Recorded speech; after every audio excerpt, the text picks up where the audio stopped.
ओम नमः शिवाय। नमस्कार दोस्तों, आप सभी का स्वागत है हमारे यूट्यूब चैनल देवीस्ना साधना पर।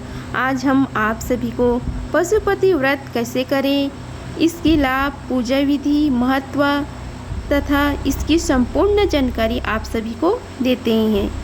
सबसे पहले पशुपतिनाथ का व्रत करने से पूर्व भक्तों को यह जानकारी होना चाहिए कि व्रत करने का उद्देश्य मात्र भूखा रहना नहीं है, अपितु भक्त उपवास को प्राथमिकता इसलिए दे रहा है ताकि वह अपने जीवन में आध्यात्मिक उन्नति कर सके। आइए श्रवण करते हैं पशुपतिनाथ जी की कथा। शिव महापुराण और रुद्र पुराण में कई बार वर्णन आता है कि जो भक्त पशुपतिनाथ जी की कथा का श्रवण करता है, श्रवण मात्र से ही उसके सारे पापों का अंत हो जाता है, उसे असीम आनंद की प्राप्ति होती है और वह शिव का अत्यंत प्रिय बन जाता है। एक समय की बात है जब शिव चिकारा का रूप धार कर निद्रा ध्यान में मग्न थे। उसी वक्त देवी देवताओं पर भारी आपत्ति आन पड़ी और दानव और राक्षसों ने तीन लोक में स्वर्ग में त्राही त्राही मचा दी।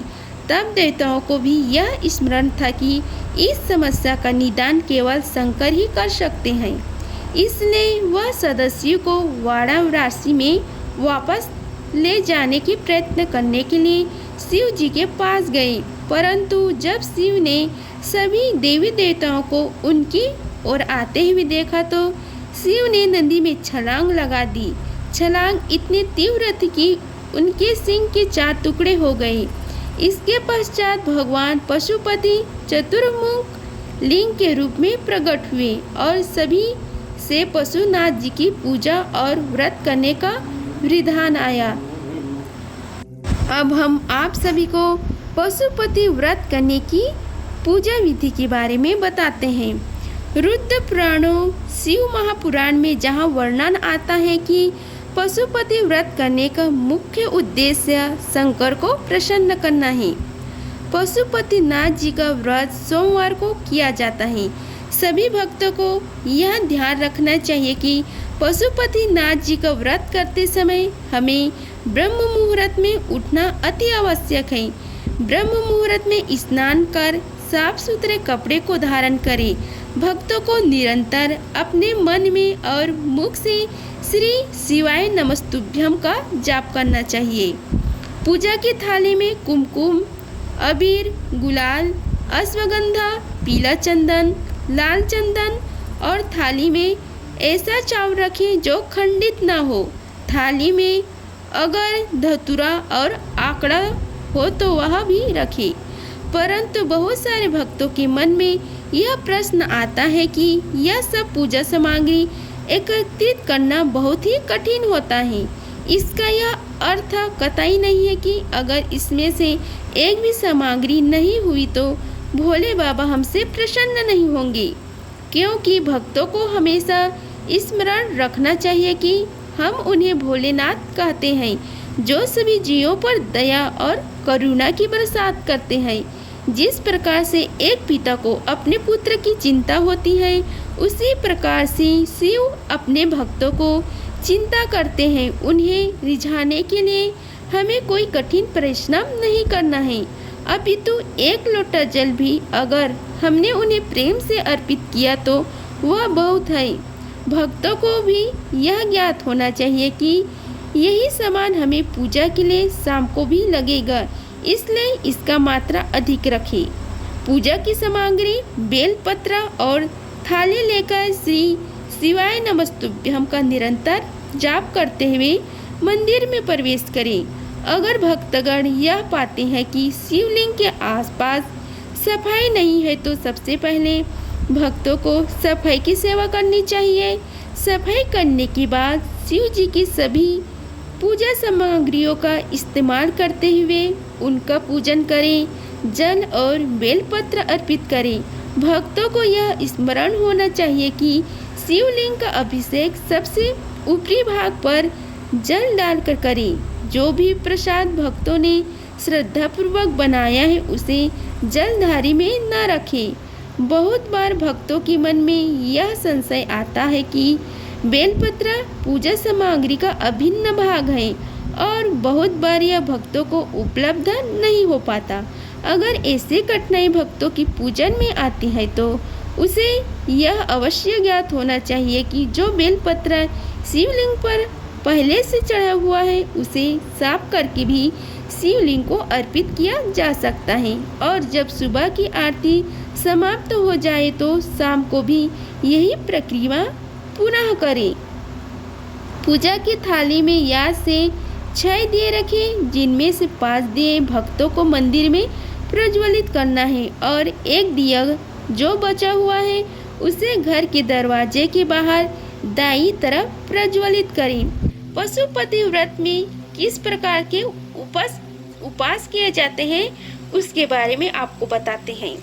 भक्तों को जय स्मरण रखना चाहिए कि यह व्रत हम शंकर जी को प्रसन्न करने के लिए कर रहे हैं, इसलिए इस व्रत को करते समय हमें भोजन का ध्यान न करते हुए अपितु ओम शिवाय नमस्तुभ्यं का जाप करना चाहिए।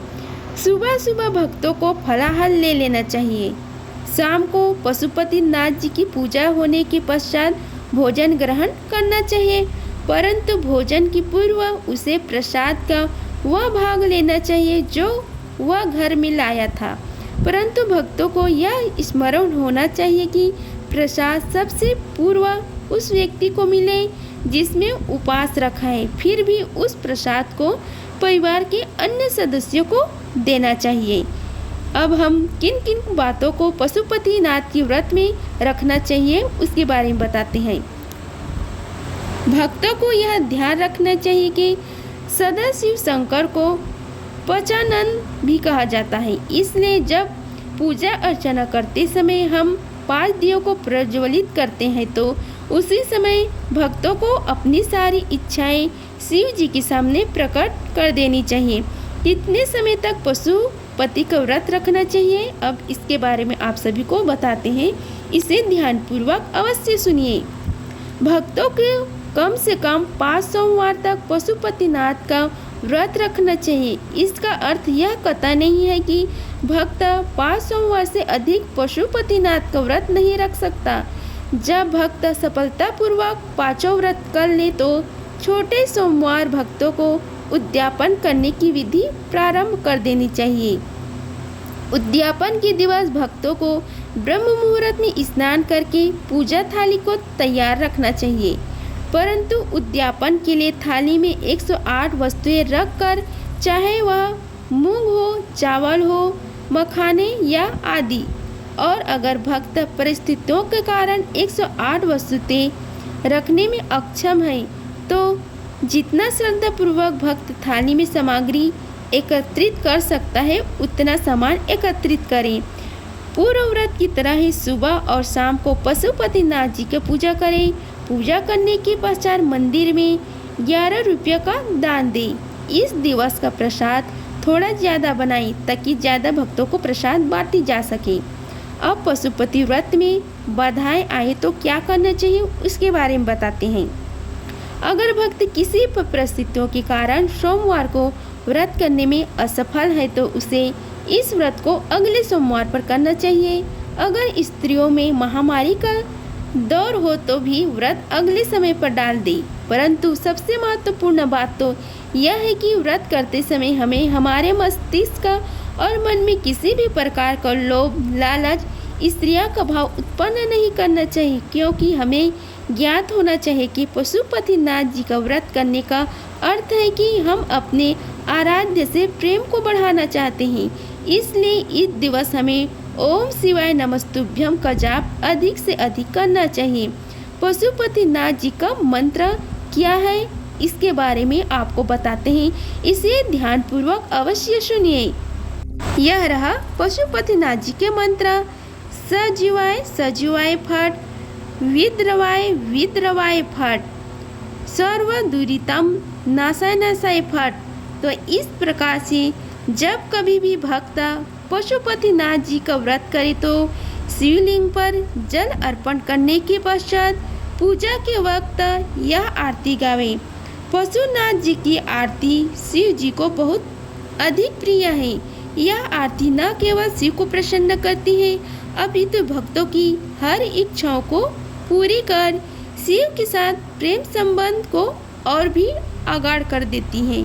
अगर आपको हमारी यह वीडियो पसंद आई होगी तो वीडियो को लाइक कीजिए, चैनल को सब्सक्राइब कीजिए और कमेंट बॉक्स में ओम शिवाय नमस्तुभ्यम लिखिए।